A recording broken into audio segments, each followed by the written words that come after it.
Hello there, everyone. TheAndrata here, and welcome back to episode 39 of our Enigmatica 6 Expert Let's Play series, where today we're talking about this cool building that we're in, and we're setting up a Create Ore Crusher. Let's get started. Welcome back, my friends, to another quick nap here from TheAndrata, where today we are going to talk about this thing over here.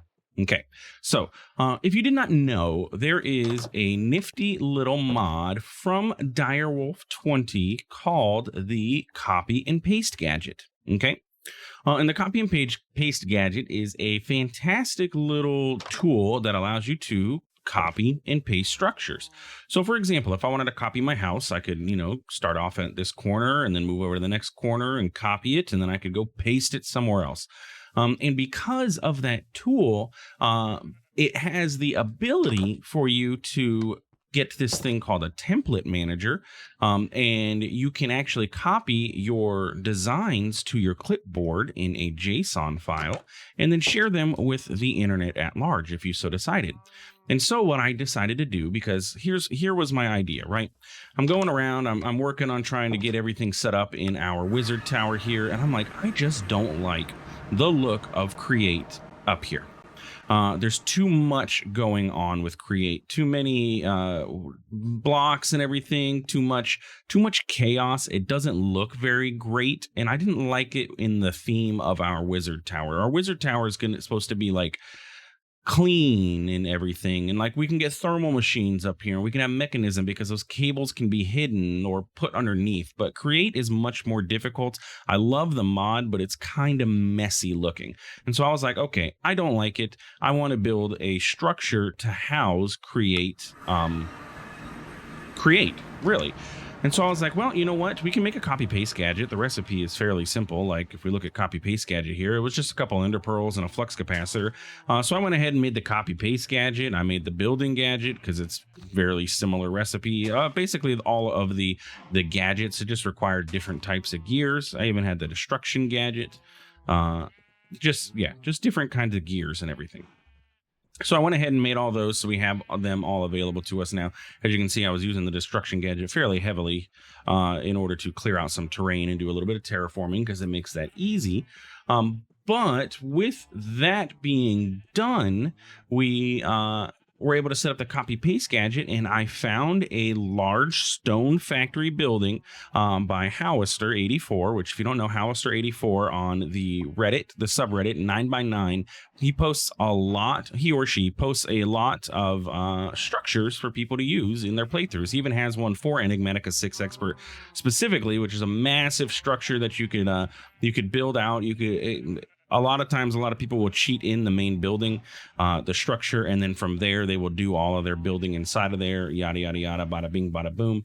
But that's basically where that is at. So what I did was went and got that structure, and then I used our cobblestone that we have here because it's a stone building. So I used our smooth stone and our cobblestone, and basically that's all it is. It's smooth stone and cobblestone, or not smooth stone, regular stone. There is some smooth stone slabs, but I used that to get the materials needed for this. It's really not that bad of a material list. I believe what's my button? If we open the material list, it's just like, a bunch of slabs and stone. But again, we have this cobble gen, so it really wasn't that difficult to do. And we made this. So let's go ahead and go on over there. If we pop over to factory, we're going to see nothing because we're facing the wrong way. So there's our wizard tower, which looks pretty cool, if I do say so myself. It's going to be really interesting to see it supported by this one structure, but it's magical, And so, yeah, it's magic. But if we turn around, if I come over here and we turn around, we can see there is our stone factory. It looks large and intimidating, but it's really not too bad.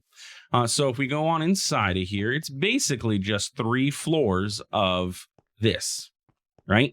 I did have to modify the sides because it's supposed to have an extension building off of it and everything, but I didn't need that, so I just changed up the sides and everything. But yeah, basically just 3 floors that are, I think they're like 27 by 27, and yeah, this is our structure.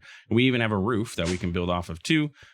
And the nice thing with this is that it's there's a layer of air in between each so that we can run cables and stuff without having to, can I get through? There we go. We can run cables. Nope, that's my copy paste gadget. Let's put that away. Actually, let's unanchor and then put this away, and then we're good to go.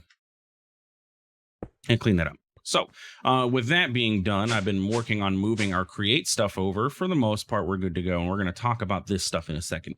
So I set up our sequence assembler. I went ahead and added 2 more deployers so that we have the capability to do the full 6 and set this up. I also went ahead and made the logistical transporters from Mechanism because, well, remember, we just needed those logic cores from Enigmatica. It was fairly simple, and this makes it so we can clean up the, we don't have to put hoppers here or anything. We can put our items in these barrels right behind, and then they'll get pulled into the deployer as needed.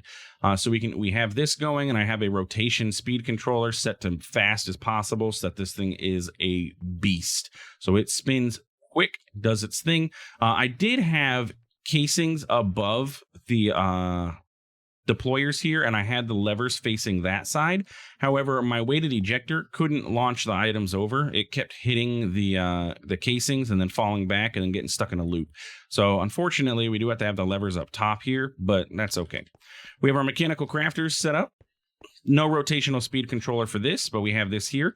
So we have our flywheel set up back here, and then we have a stress-o-meter set up here. So when the system is on, this will tell us how much capacity our network has and how much I've used, which I like. And the recipe for this was pretty simple. It's actually a speedometer, stressometer. If we take a look at this, it's a speedometer, which is just a compass, 2 shafts, and an andesite casing, and then we craft that into a speedometer. And I could put the speedometer over here, but with having rotational speed controllers, I don't really think that it's super duper necessary. So we have our mechanical crafters set up right here. And then over here is going to be a create or crushing process. And if you look in here, you can kind of see I already have a bunch of stuff because I've actually already built this once because I needed to see how well it was going to fit inside of this structure and everything. So I went ahead and built it, but I tore it down so we can build it together. And I pray that I remember how to do this. I took a picture of it, but we'll see exactly how well this is going to work because I'm looking at my picture and it's not the greatest picture in the world for this setup. So yeah, let's get started. So we're going to need all of this stuff that's in this chest. So let's kind of clean up our inventory. And I have this aluminum dust so we can put it into our flywheel to get it burning, because that's going to be our one problem with this area and with create right now is that we don't have an easy way to power the flywheel outside of burning metals or whatever. We can eventually, once we get done with this, we're going to continue moving into tech and getting into Enigmatica, which means we can get into power. And with power comes great responsibility. Also, it comes with these ender gates. So we can make these ender gates in a pressure chamber, and this is wireless power transfer. So I want to definitely get one of these set up. I think I didn't look at the other part of this though. An ender cell is an ender cell is fairly simple. We can make a flux block. We can make flux cores. It just requires us to get into power. So that's our goal, is to get into power so we can get wireless energy. Once we get wireless energy set up, we can set the resistive heater from Immersive Engineering up here with a Enigmatica heat pipe pointing into it. Throw one piece of coal in here or one piece of cobble, and then this thing will run forever. We'll never have to worry about it again. So yeah, anyway, let's get started. So first off, the first thing we're going to do is this here. Okay, this is a trash can that I have set up for our extra resources, basically the cobble that we have. And what we did was set up a attribute filter on this thing. So if I take this and I were to place my smart chute down here, and if we take a look at smart chute, fairly simple to craft. It's basically like a funnel. It's just brass plate chute and an electron tube. It's a funnel, or it's a chute that has a filter on it. And so what I did was grabbed the crush ore, because whenever you crush ore, you get one of these things out of it. And we added a can be washed filter to this on a deny list. So anything that can be washed cannot go through this filter, because when we wash these things, if we look at the usage of this and we do our bulk washing, or I'm sorry, when we crush these things, we have the potential to get other resources, mainly cobblestone. And so we don't want the cobblestone. We want the extra iron and we want the extra cobalt, but we don't want the cobblestone. So what this does is this is going to allow the cobblestone to fall into the chute, and then we don't have to worry about any of that. I'm going to build this kind of backwards because I had this spaced out properly, and then now it's not going to be because of, well, the fact that I tore it down. So I believe it was that. And we're just going to lay this out, and then we'll talk about everything that I'm doing at the, once I get everything laid out as it should be. So that's that. Another andesite casing. And then another shaft. 1, 2, here. To be quite honest, I'm not 100% sure. That one's kind of hard to see. And then there is a tunnel, and we're going to go all the way to over here. Okay. Except I'm missing a mechanical belt. Where'd it go?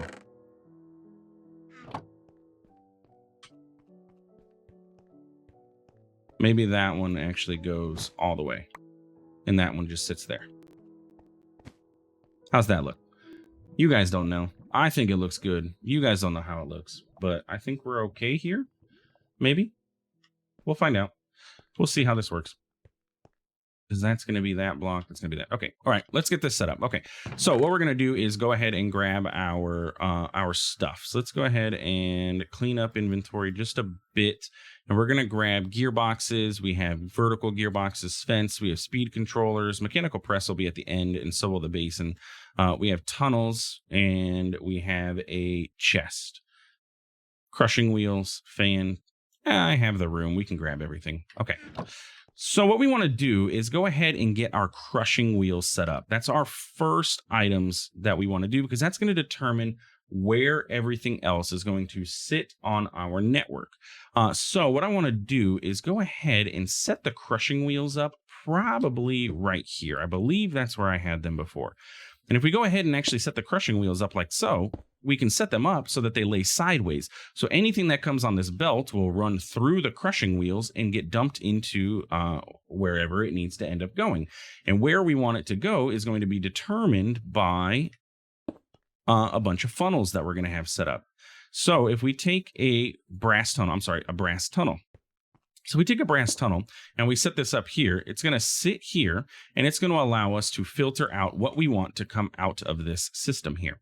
And what we're going to do, so items are going to come from our chest, so we can grab our brass funnel. And the reason that we're using brass funnels for all of this and not andesite funnels, brass funnels can pull out a stack of items at a time, whereas andesite funnels can only pull out one at a time.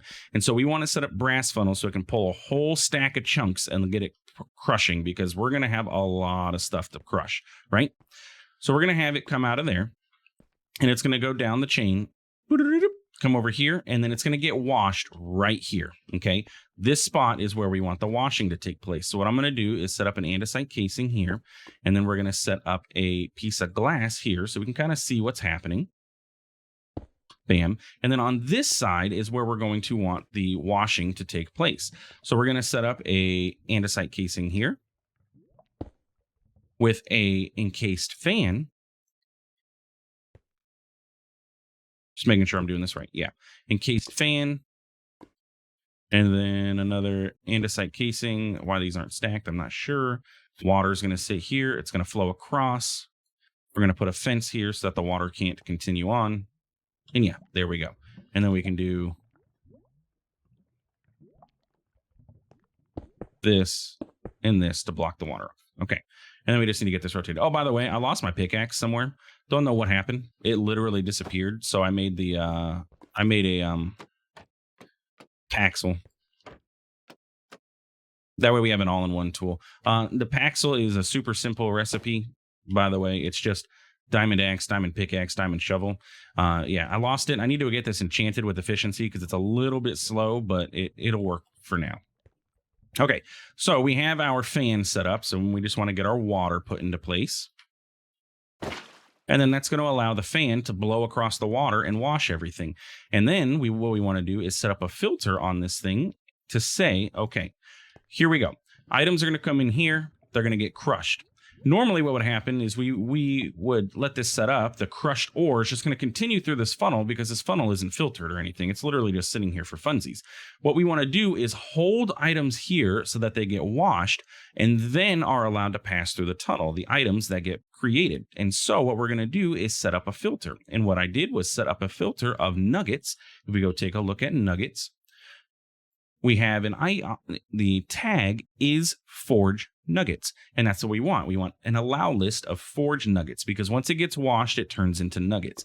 So we're going to go ahead and put this on this side. That way this area is the side that's filtered, not this side. I don't care about this side. It's this side I want. So what's going to happen is the crushed ore is going to get stuck here while it's getting washed.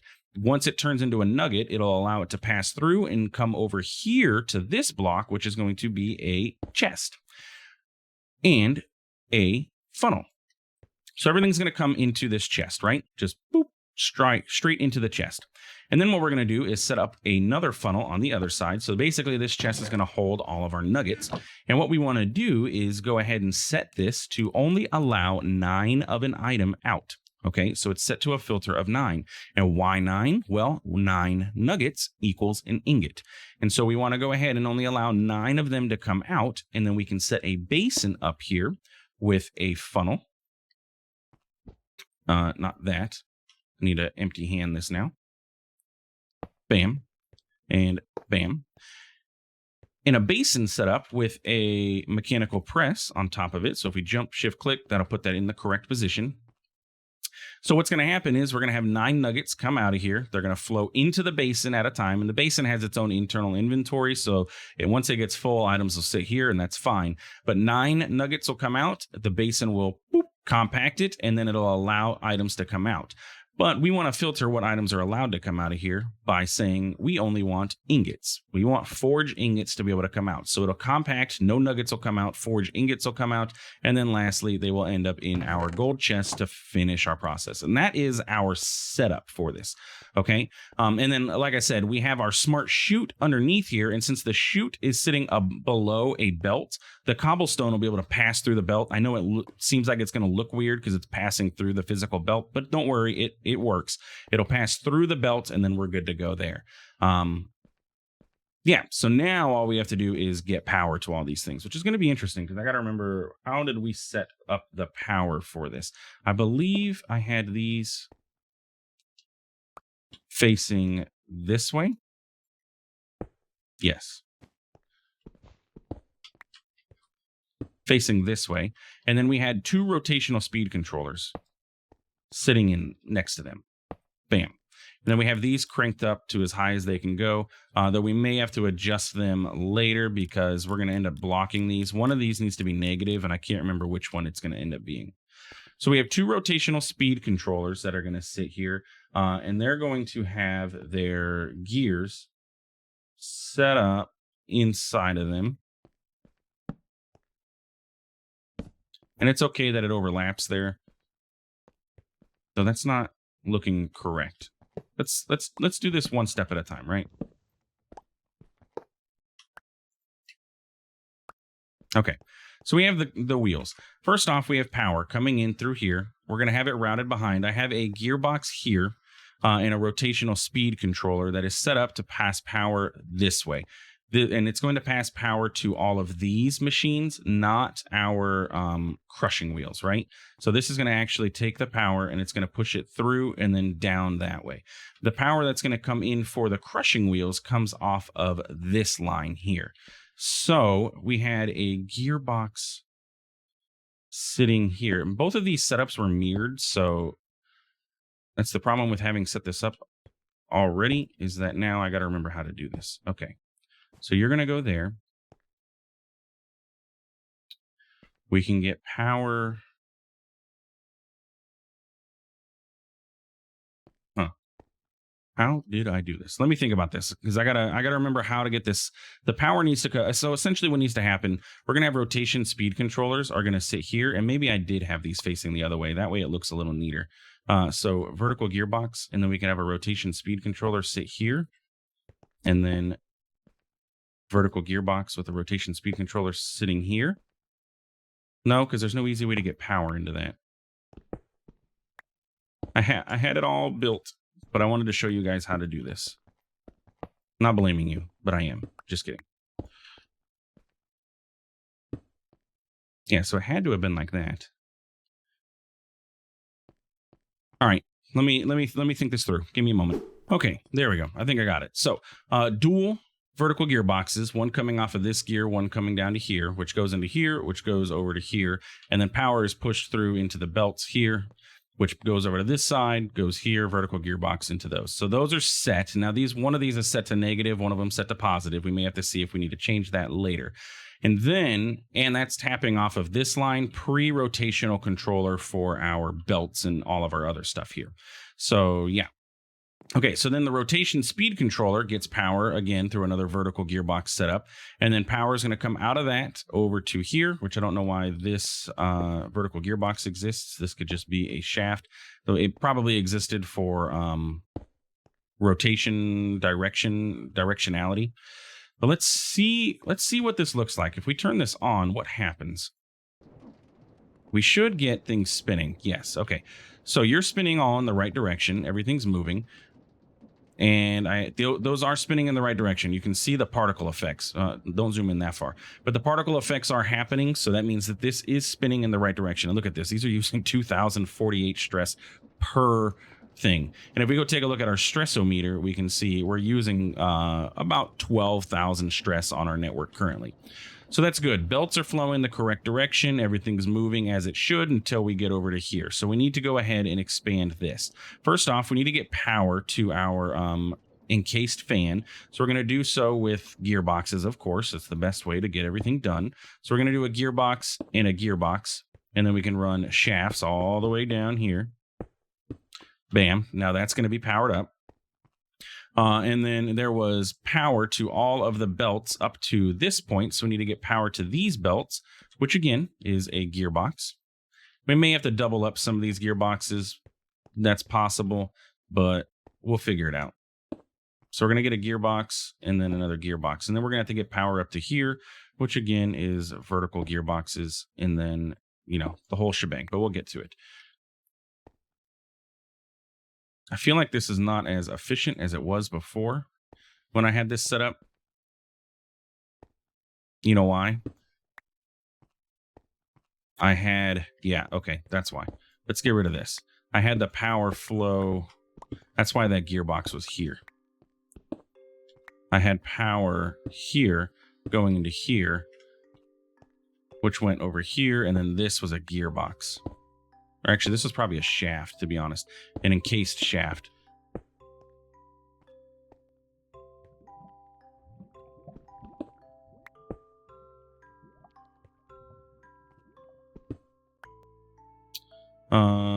We got to get power to the back of this, though.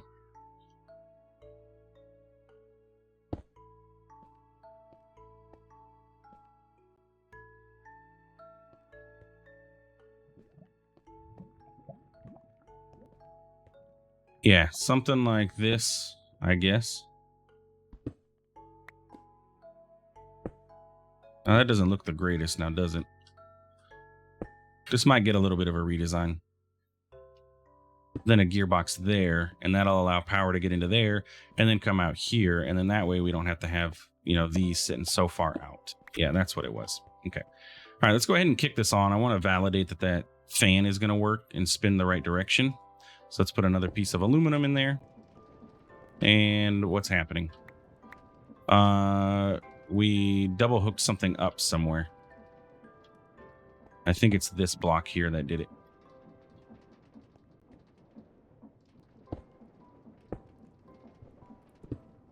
Excuse me?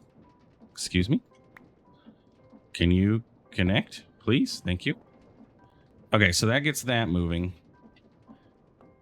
Oh, and the fan is moving. Okay, we got power here. Okay, so that other one that I had set up was unnecessary. Okay, so then we can go ahead and shaft. We're going to get a gearbox. That's spinning the wrong direction. So we're going to have the gearbox here, gearbox. And that it did turn it into the correct way. Let's go ahead and put 2 in here, I guess. The blast furnace runs so fast, too, which is the biggest issue with it. So that's gearbox, gearbox, and then boop, boop, gearbox, gearbox. Wrong way again. Bam. Now that gets that going. Which actually don't need this gearbox. We can do shafts.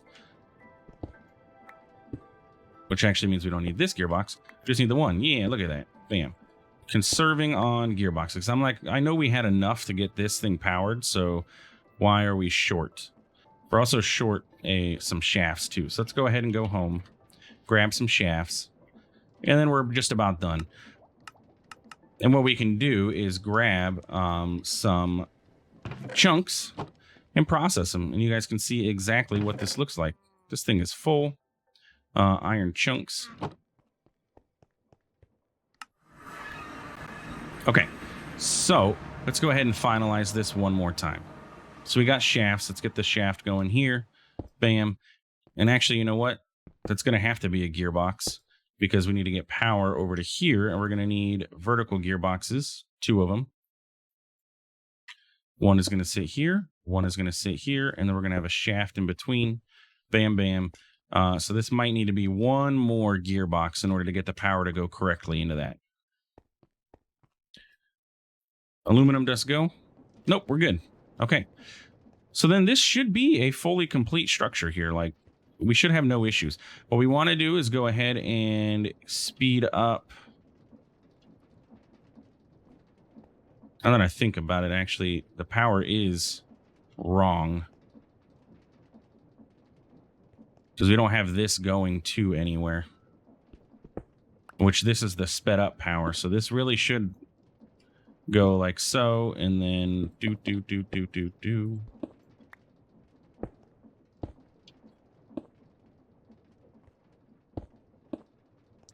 And then, yeah, hang on.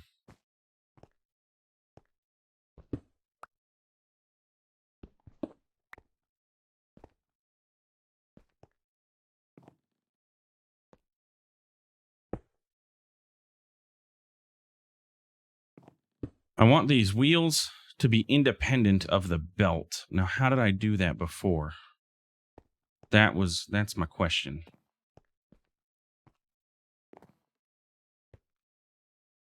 All right, let me think about this one more time and then we'll finalize. All right, there we go.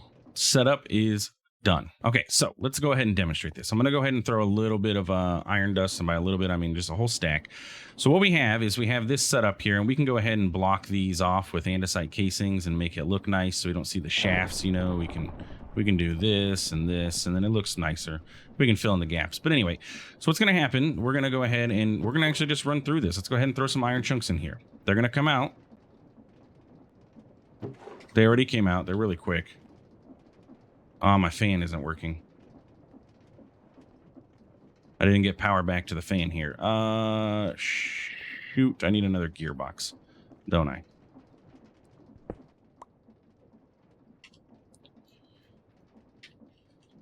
What did that disconnect? That disconnected all that stuff. What if I... Wait, why do I have that there? Why don't I just put this here? There? And then this is a vertical gearbox, but it's not. This needs to be vertical as well. Okay. Maybe now we'll finally have this. Bam, bam. Fan spinning? No? Why not? You have power, my friend.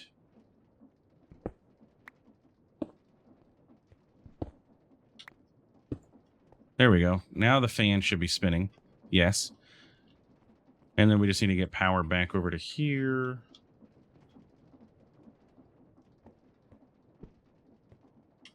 Goodness gracious, all these gearboxes are driving me nuts.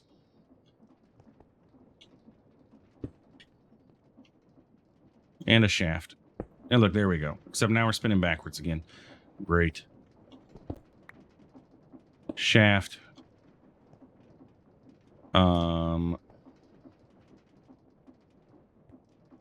I guess get rid of... Now we're spinning. Everything's spinning the wrong way. I need more gearboxes. Goodness gracious. Okay. All right. Let's go back home. Last time we need gearboxes. And then we should be okay. And then we can figure out where the heck those chunks went, because I put them in there and then they kind of disappeared. Did they get smelted or lavaed? That's what I'm afraid happened there. So if I put this here, this should rotate all of those, right? Yes. Okay.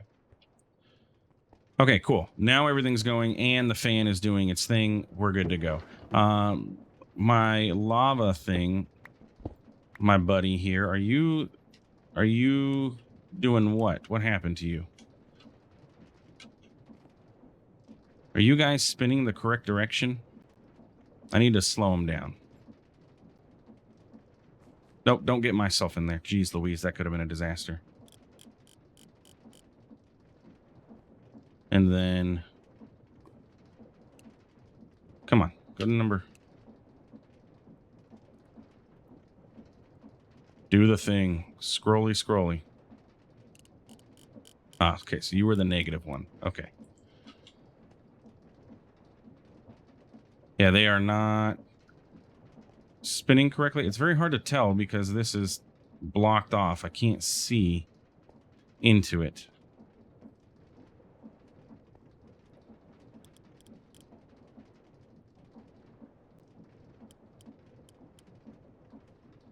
Slow down, buddy. Okay. Yeah, they are spinning into each other, right? That is opposite speed, so that's correct. So we just need to speed it up.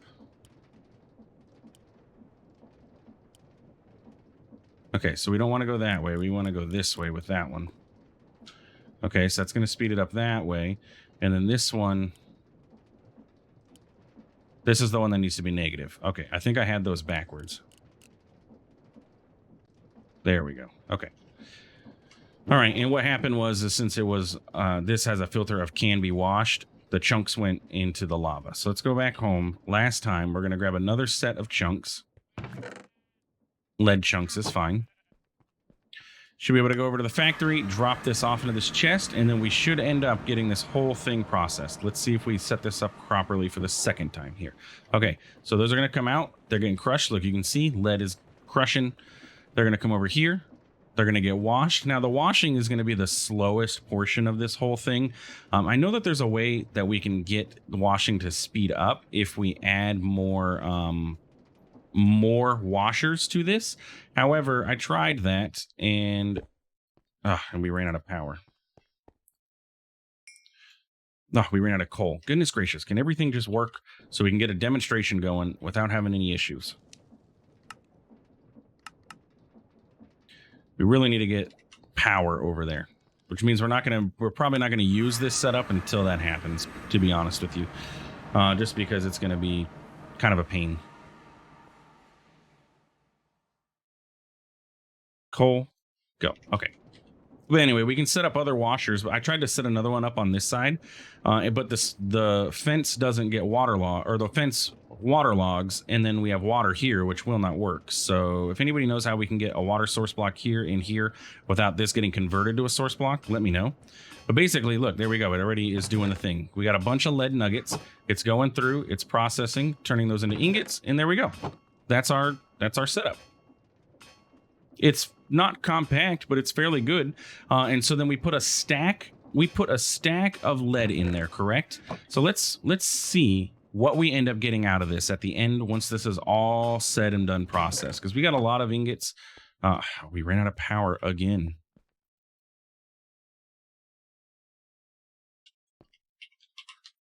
One more time. Can we just get everything done? Iron dust. I need to figure out what we can put in there. If anybody knows what we can put in there that's going to be a renewable resource instead of using iron, because this is wasting iron essentially, because we're only doubling it, but hey, it is what it is. But we can let it run, do its thing. It's washing, all that stuff. We're getting the nuggets, and it's working pretty quickly too. Like, I would say this is faster than our smelter over there overall.